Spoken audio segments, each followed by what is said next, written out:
Unwanted. For as long as I can remember, Mom hated me. When I was 3, she slipped something into my drink to make me sleep. Something too strong for a kid. At 5, she left a bottle of toxic cleaner where I'd find it. Her eyes cold as she watched, but I was stubbornly resilient. By 7, I'd learned to fight back. If she withheld food, I'd sweep the table clean, ensuring no one ate. If she lashed out until I curled on the floor, whimpering, I'd turn on her precious son, her golden boy, and leave him bruised and sobbing. We were locked in this vicious cycle until I turned 12. Then everything shattered when my baby sister was born. I fumbled to help change her diaper, my hands shaking from inexperience, when Mom suddenly slammed me against the wall. Her gaze was a mix of revulsion and terror, sharp enough to cut. What were you doing to my daughter? I knew it. You're just like that monster of a father. Why didn't you die with him? I held my throbbing head, and for the first time, I didn't fight back. Maybe she was right. I was a mistake. A living, breathing reminder of something unforgivable. I never should have been born. By the time I limped to Granny's house, dusk had melted into night. She took one look at my battered face and torn shirt.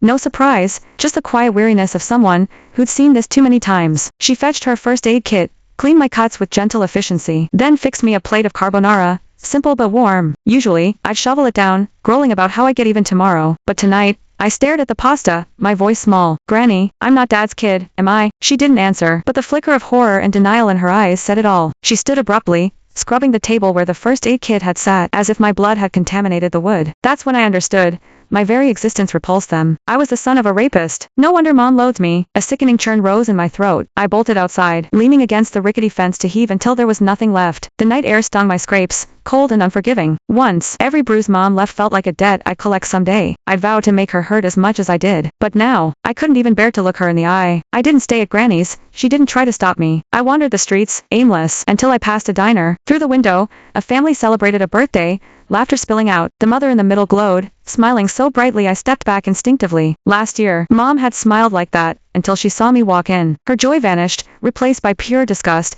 as if I dragged mud across her perfect day. We'd written an essay once, my mother. I called her a heartless monster. My teacher hauled me to her office, lecturing for 45 minutes about how no mother stops loving her child. I'd believed her. I'd scraped together money from collecting cans to buy her a cake. All I wanted was one hug, the kind she gave my brother, Casper Willis. But her icy stare had gutted me. I felt like a fool, holding that lopsided cake. Anger had consumed me. That night, I snuck into the garden, caught 2 frogs, and hid them in the frosting. I still remembered her scream when they hopped out. Back then, it felt good. Twisted, ugly satisfaction. I thought she deserved it. Now I knew the truth. I was the one who didn't belong. My life had wounded her from the start. As I watched that mother's smile fade into the night, I made a decision. For Mom's birthday this year, I'd give her the only gift that would set her free. I'd die. Once the thought took root, my steps lightened.